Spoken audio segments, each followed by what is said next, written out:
இறைவன் நமக்கு முன்பாக நடக்கும்போது நம் ஒவ்வொரு அடியும் நம்பிக்கையின் அடியாக மாறுகிறது.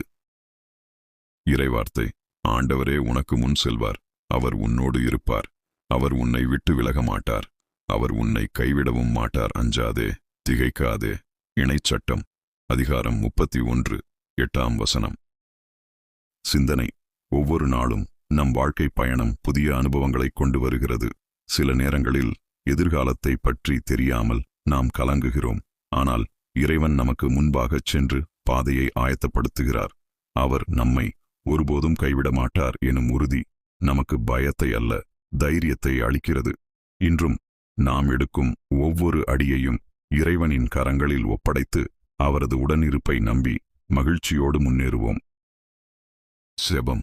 அன்பு நிறைந்த தந்தையே, இந்த புதிய காலையை எனக்குத் தந்ததற்கு உமக்கு நன்றி கூறுகிறேன். எனக்கு முன்பாகச் சென்று என் பாதைகளைச் செம்மைப்படுத்தும் உமது அன்பிற்காக உமக்கு நன்றி செலுத்துகிறேன். இன்றைய நாளிலே பயமின்றி விசுவாசத்தோடும் நம்பிக்கையோடும் வாழ எனக்கு கற்றுத்தாரும்.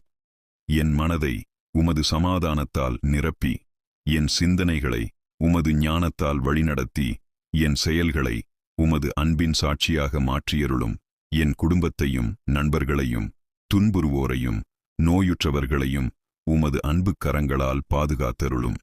இன்று நான் சந்திக்கும் அனைவரோடும் அன்பாகவும் ஆறுதலாகவும் நடக்க வழிநடத்தும். ஆமென்.